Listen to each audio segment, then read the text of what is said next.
Welcome to the Defenders of Business Value, the podcast that helps business owners unlock the value they've built and exit on their terms. I'm your host, Ed Meisegland, and for the last 30 years, I've been helping business owners prepare, grow, protect, and ultimately sell their businesses. Whether you're a business owner, a buyer, or an advisor guiding others through the process, if you want to make your last deal your best one, you are in the right place. So let's get started.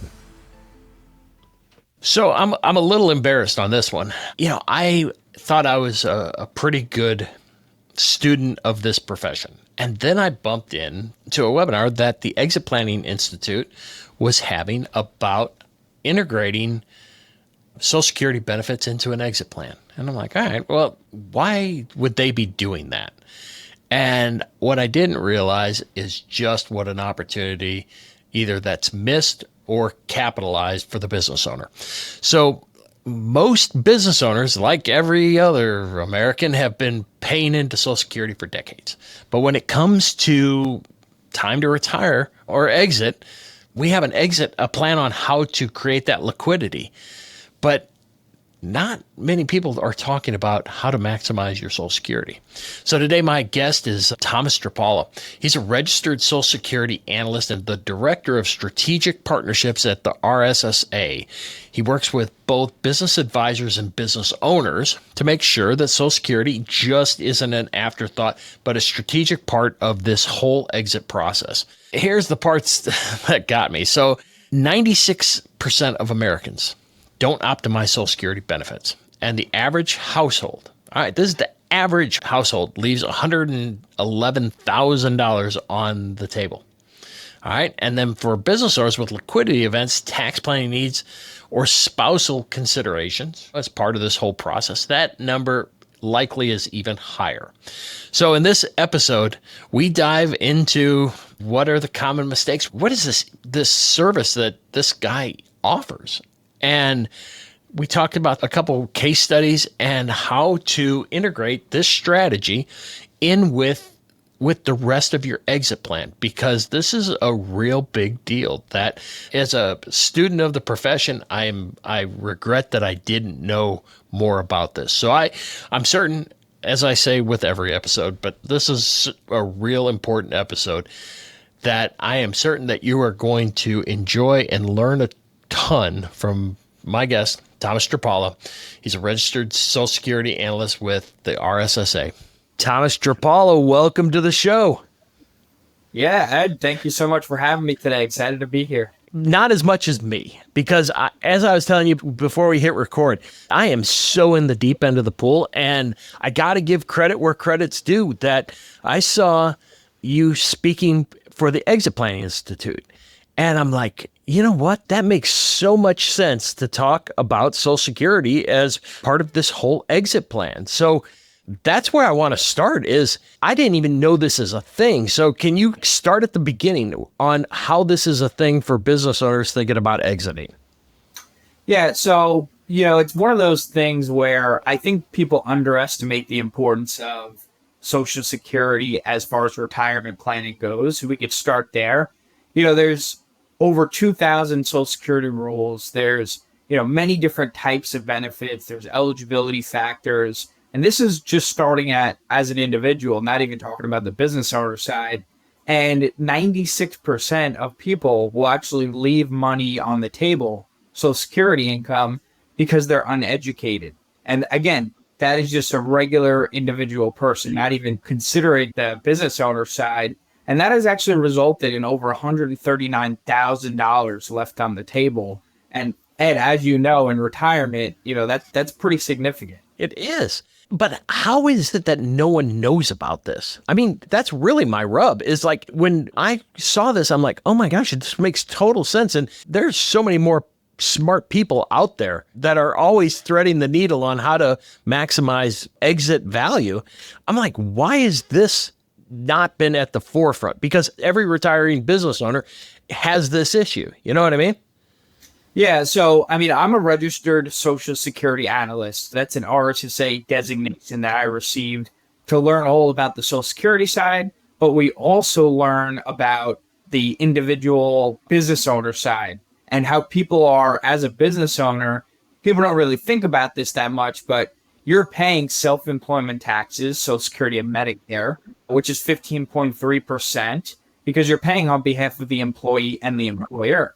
Now, a lot of people have paid in for the last, 20, 30, 40 years, but they don't really think about what happens as they're planning that exit and what they're going to get out of Social Security on that. And that's really important. Unbelievable. So, yeah, on that 15% self-employment tax, I mean, everybody hates that. Everybody. There's not a soul that I know that it's like, that's such BS that this has to be paid in order for the benefit of being an entrepreneur. There is some flexibility though. So, a lot of times with business owners, most people, I would assume, especially business owners, have a tax professional they work with, whether that's an accountant, CPA, enrolled agent, who may be looking at potentially the tax side of things, but they're not understanding the impact of the future Social Security benefit. Now, the reason that's important is because without understanding what it's doing to your benefit, it may seem like Social Security is irrelevant to especially a younger person who's an entrepreneur, maybe in their 20s, 30s, 40s, but that's when the planning starts, right? You can't plan for things, the year before retirement, or, when people say planning for college, you're not going to start saving when they're, in their senior year. So just like that aspect for self-employed business owners, they want to understand what they're paying into the system as to what they're going to get out of it. Because unfortunately, we live in a place where not many people save for their retirement. And those exit planners are important because they're trying to help them retire or potentially, work part-time and really taper off with what they're currently doing. I'm wondering whether or not who's it incumbent upon? Like, who's the person that should be waving this flag? Is it the accountant or is it the financial advisor, the exit planner? I mean, as a deal shop, I'm sitting here going, no, I want that this exit be a great thing for them, right? That when you put a plan into motion, we execute on it and away we go. But I'm trying to figure out who's the one that when the business owner hears this says, okay, I can call Thomas now, right? Or who should be responsible for this information to maximize my exit? One of the most important things to understand, especially from me, although I'm a registered Social Security analyst, which understands the Social Security side, we also learn about the business owner side and the tax side. I also work for RSSA, the organization. So we actually train all kinds of professionals to do this. We train financial advisors, exit planners, insurance agents, anybody who is working with business owners and individuals nearing retirement. We train and educate them, and then they receive that designation, which so that it's kind of both, Ed. It's the professional, the advisor in many different aspects. It could be tax, insurance, finance, and then using the RSSA designation to learn about the tax side and the Social Security side and integrate that into the planning that they're already doing. And like I said, shame on me. How long has the association been around? How long has this thing been a thing? Yeah, so RSSA has been around since 2017, and you can think of it as an all-in-one platform. So we provide professionals with a course, a 5-module comprehensive course to go through all and learn about Social Security, self-employment taxes, all those different things that we just addressed. We also teach them how to use technology, which is the RSSA roadmap. Now, this is really the most important part of what we do, because instead of just talking through it, we actually show that business owner, or even an individual or a couple, whatever the case is, we provide them with a personalized, tangible report that will walk them through their options. It'll walk them through the rules and the different benefits and the eligibility and all that, so that you're helping them make the best and right decisions. And then on the self-employment side, we're actually able to show them, and this is a very specific analysis that we call CETERA, which stands for Self-Employed Tax and Retirement Analysis. It actually helps them understand and weigh the options of what they should be paying in versus what they're currently doing, and how that's going to give them a certain return, ROI, paying into the Social Security system, right? Because, Ed, what happens is somebody might be paying in, like I said, the last 30 to 40 years, and they might be continuing to pay into Social Security, but it's not giving them any more benefit. So we show them instead how to save on those self-employment taxes. There's different strategies behind that, and they don't compromise their future Social Security benefit. Interesting. How do I integrate this and win? Like in all exit planning, well, the sooner that you do it, the better. But you and I both know that every business owner is going to wait to the 11th hour to do it. So what is the drop dead date that you got to do this? Well, so the thing with self-employment taxes and the whole Social Security side, and this is going to sound a little crazy, but you can be any age. And the reason for that is that if you are younger, you're going to want to pay more in, right? Again, the tax professional might be saying, hey, this will save you a bunch of taxes. They're not even talking about the implications of Social Security, right? Which the reason that's important is because if you think that most 20, 30-year-old entrepreneurs are saving for their own retirement, they're probably not. Most people aren't. And so by also taking away that they're not paying into Social Security, they wake up 30 years later and they have nothing in retirement. They're forced to work for the rest of their life. So even if I'm working with somebody who's 20, 30, 40 years old, sometimes it means paying more into the system. But then once you reach 50 and above, 60 and above, then you could talk about, okay, where is your current benefit?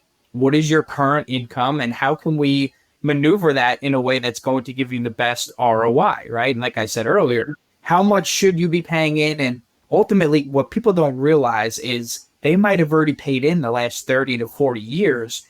Continuing to pay in is not giving any more Social Security benefits. So we want to show them how we could save them anywhere from $10,000 to $15,000 or more per year, Ed, in self-employment taxes. Now, imagine you're a business owner. How much would it be worth to you to save $10,000, $15,000 each and every year that by continuing to pay in is not giving you any additional income? It's basically throwing money in the garbage. Interesting. And to be honest with you, I'm embarrassed to say, but I can't remember when was the last time I looked into my Social Security account.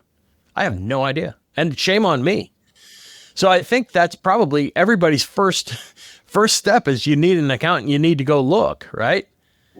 Absolutely. The first thing that anyone should do, I even have it, I'm in my 30s, create your My Social Security account. It takes about 10 to 15 minutes on SSA.gov. You can create an account and be able to check your earnings. Well, that's really the most important part, and especially while you're younger, you want to check your earnings record and make sure that's correct each and every year, because if you go 10 years, 20 years down the line and they got something wrong today, it's very hard to fix. So I go in each and every year, I check my earnings at the end of the year, make sure everything is input correctly. And that way you ensure you're going to get the benefits that you're entitled to.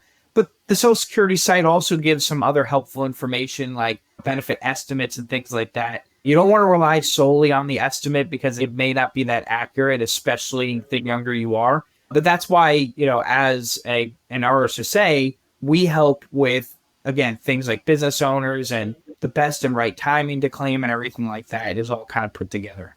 So you're counseling a business owner, all right? What are the common mistakes, or what are the things you need to do? Or, here's kind of at a high level, this is what you need to be thinking about. And if you work with someone like me, here's the 20% that's going to get you 80% of the way there. Yeah, absolutely. So I think, Ed, it would be helpful to give a real life example of a business that I recently helped with this kind of situation, right? So we have a business owner who owns a bagel store, okay?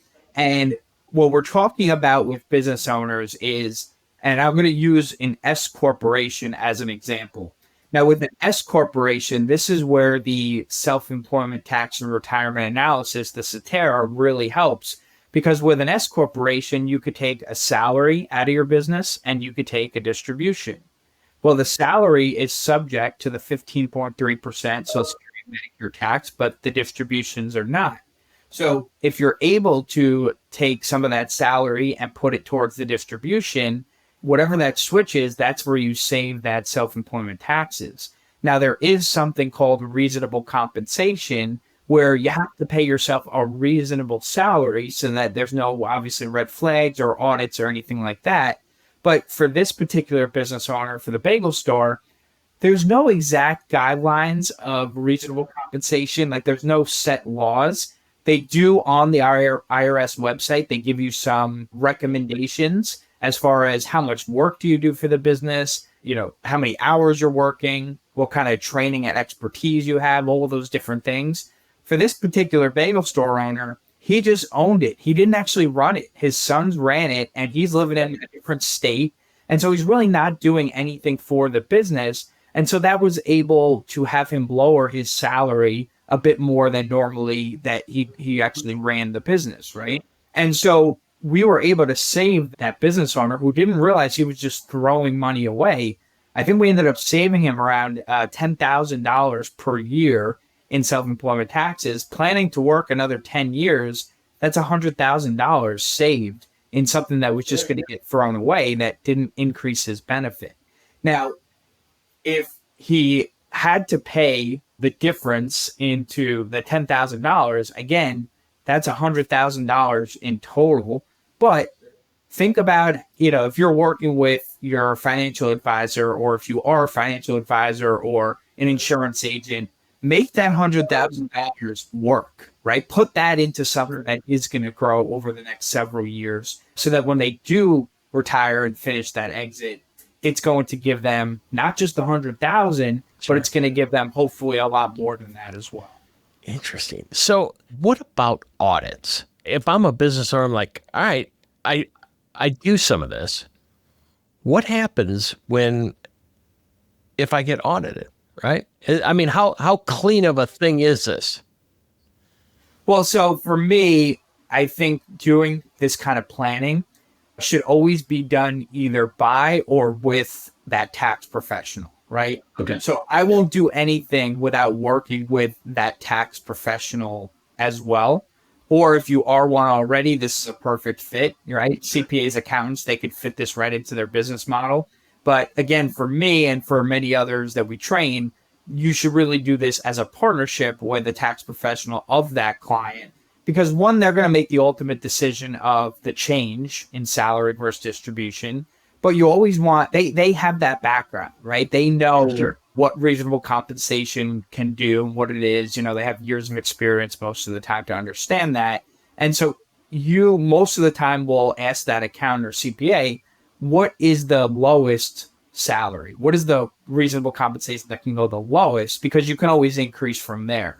And they'll kind of let you know that. Now, again, there's no exact guidelines, but there are some recommendations on the IRS website. I've heard on the IRS website, I've seen you could do a salary distribution 50-50.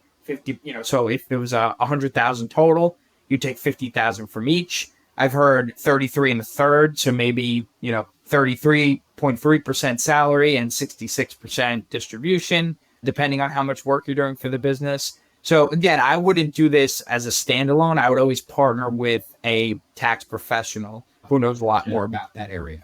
So I got from you, the sooner the better is the best to get started with it. I'm trying to figure out when I'm a business owner, right?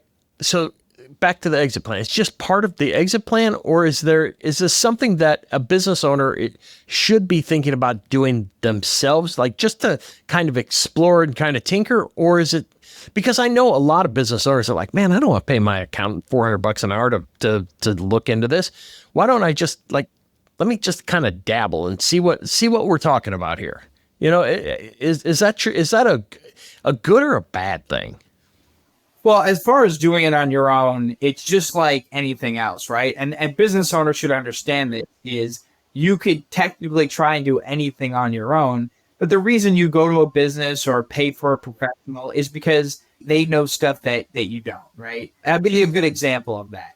The reason why 96% of people leave money on the table and $139,000 is because they don't see a professional. It comes down to that. It's very simple. And, you could do your own plumbing and you might have water everywhere. It comes down to, do you want to invest in yourself and in your business? If you're saving $100,000, let's just say as an example, how much would you pay for that? Something you have no idea if you're losing money each and every day. Would you pay $1,000, $2,000, $3,000, whatever dollars, knowing you're probably throwing away a whole lot more than that. You wouldn't even know. So imagine working with someone who says, hey, listen, I want to be able to show you, I'm going to save you this amount of money, but it's going to cost this.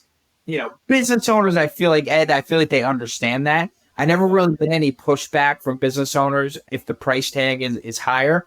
They know that's the price of doing business. Most of them write it off anyway as an expense.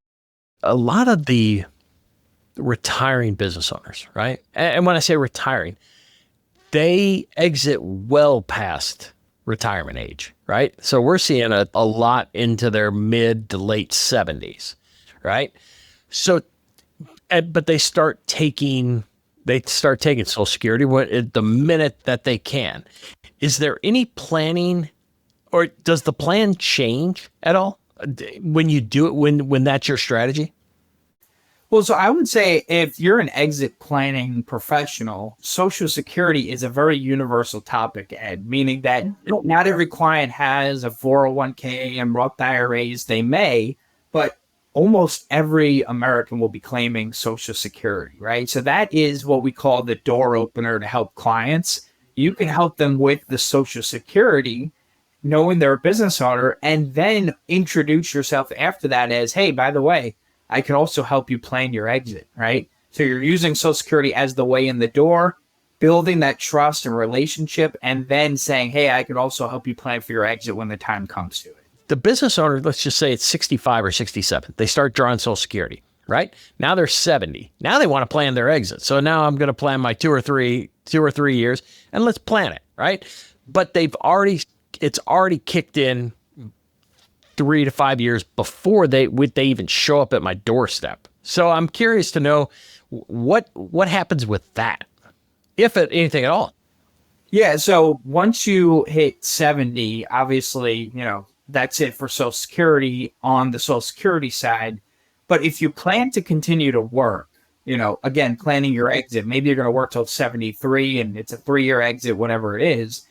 A lot of business owners can actually still take advantage because once you're collecting, you could still increase your benefit. The way Social Security works is that it's based on your top 35 years. So if they plan to work into the future, if that's part of their top 35 years, even though they've already begun collecting, it may increase their benefit. Each year, they're just going to recalculate it to take out the smallest year and use the new year as that new calculation.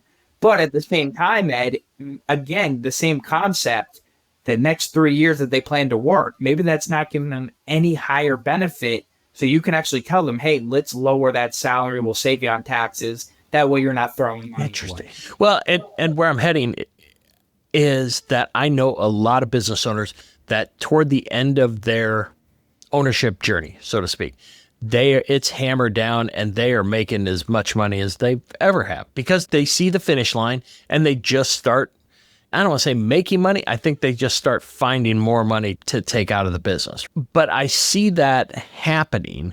Whereas I think what I'm hearing you say is you might not have to do that. Or am I misunderstanding you? Well, no. So a lot of it, Ed, depends on the way the business is structured, right? So I used an S corporation as an example, but there could be, a partnership and a single member LLC versus a partnership versus a C corporation. So there has to be that flexibility there. But even with a regular business, like you said, the thing about Social Security is that it only takes into account your net income from self-employment, not your gross income. So you're right. People may reduce that net income by taking different expenses and 401k and things like that.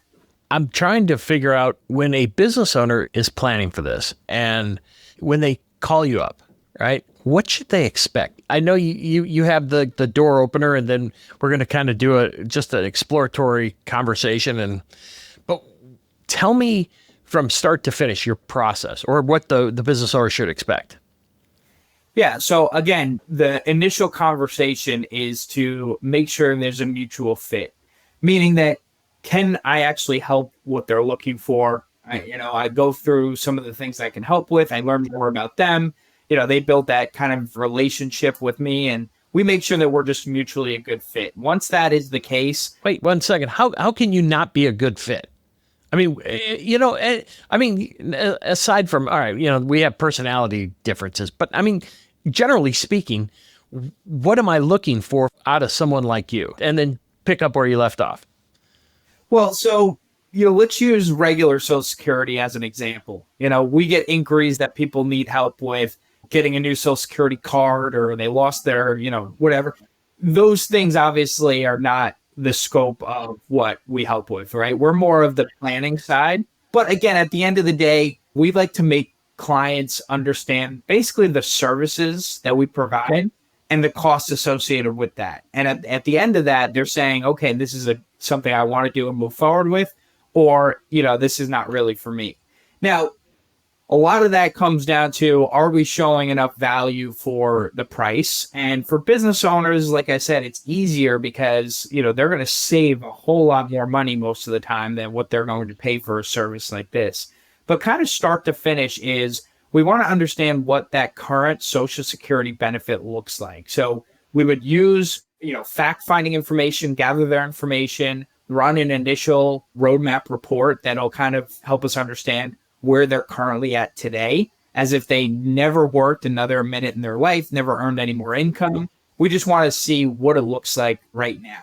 And we use that kind of as the basis to go off of. Let's now, after that, we're going to run different salary versus distribution options, right? Again, we want to kind of understand what that looks like on the reasonable compensation side. But let's just say the reasonable compensation can go down to, 75,000.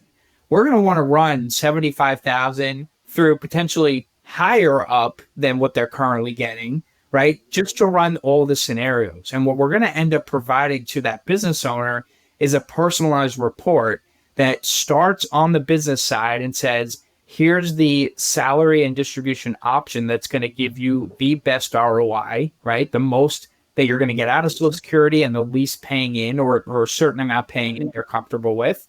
And then from there, once we have that strategy, then it's, how do I optimize and maximize my actual Social Security benefit? And that then goes into, are they married and have a spouse who can claim a spousal benefit, or an ex-spouse and ex-spousal benefits? Do they have dependent children, right? All these different, then getting into the really understanding the nuances and in-depth, comprehensive, Social Security rules and things like that. Is this a one-time event that we meet, or do we do this annually, every few years? How does the cadence work? Yeah, so usually we'll do an initial report and we'll meet, to go through it together. That can take anywhere from 30 minutes to an hour, depending on the complexity. Obviously, we're here for any follow-up information. So as an RSSA, you can reach out. We'll help you every step of the way and give you that comfort level. But yeah, you would want to, meet up with me at least once a year to, again, you may have different things that happen. Maybe it's personal things. Maybe you decided to, slow down and do less work in the business, right? Anything can happen on that. And then on the Social Security front, rules change each year. Now, it may not be drastic rules. We've had some drastic ones this past year, which we obviously address with clients. But then there's different numbers that change, right? How much Social Security that you're taxed on paying into. There's a limit on that, maximum taxable earnings. There's different, calculations that are done. All the numbers pretty much change each year. So we would want to just update the client on that. Is your model, or the work that you do, is it fixed fee? Is it based on a percentage? How does that work? I'm not looking for you to quote fees, because I'm assuming it's based on scope and breadth of work. But I mean, is it fixed, or how does that work? Yeah, so I mean, we have a fixed fee, which basically covers the analysis, the personalized report, the consultation, and all that kind of the meetings in between. And then the annual kind of, we'll run a new report and have another consultation. We do have a one-time fixed fee for that. And then the client, let's just say they say, oh, well, that's not something that, I want to pay. We can do a percentage. But what ends up happening is we do a percentage based on how much we could save them in the first year. And when they see we could save them $15,000, they end up actually paying more than just paying the fixed fee from the beginning. So we're kind of open to that at the beginning. We let them know, hey, this is going to cost less than what we would charge you if we saved all this money, or when we do. Yeah. So how do we get in touch with you? Give me the lay of the lands on where to learn about you, learn on what you do, and then how to connect. Yeah, so I'll give my email, and always willing to give out my direct number. So my direct number is 631-672-8399. And most of the time, if I don't have your number, it's going to think it's spam. So leave me a voicemail or send me a text, and then I'll get in touch with you. And then my email is Thomas, THOMAS, .Drapala, DRAPALA at RSSA.com. So either one of those, you can reach out and I'll be able to connect with you. And, for me, it's one of those things, Ed, where there's no pressure to just meet with me and see if it's a good fit first. If it is, we'll move forward. If not, at least we part as friends. Yeah, well, you know what? Your reputation preceded you as far as accessibility and transparency and just willingness to help, business owners, because this is a big thing. And like I said, if I'm in this space and I didn't know about it, I can't fathom how many people needed to hear this. So, man, I truly, truly appreciated your time. Your contact information and everything about you is going to be in the show notes and on the website. So we'll get people over to you to visit about this, because like I said, right now I'm sitting here going, how do you have an exit plan without this component? So anyway, hey man, I appreciate your time and thanks for coming on the show. Absolutely. Thank you so much. I look forward to coming on again one day, talking more about this. And thank you so much. Rock on. Thank you, bud. Thanks for listening to the Defenders of Business Value. If today's episode helped you think differently about building or selling a business, follow the show so you don't miss what's next. And if you want to become a more informed, confident owner, the one who knows how to grow, protect, and eventually exit at maximum value, subscribe to my newsletter. The link is in the show notes. And if you're ready to talk about your next deal, connect with me on LinkedIn. So until next time, we'll see you soon.